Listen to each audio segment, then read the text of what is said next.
Hello guys, in this video I am going to show you how to create a new collection and add files into it on the Box the Content Cloud application. But first I just want to mention, don't forget to subscribe to my channel because at 10,000 subscribers I am going to show you my whole YouTube revenue statistics and growth strategy, how to make money online. So let's jump into it. First of all, open the application on your phone.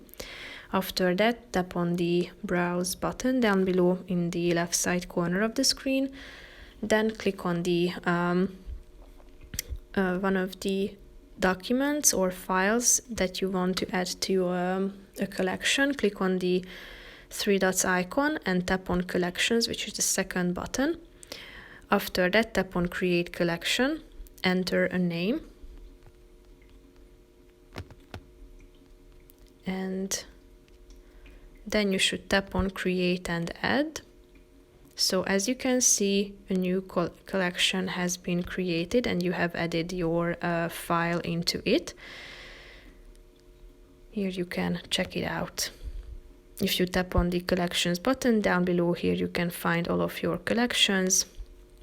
And basically, that's pretty much it for this video, guys. See you in the next one. Bye bye.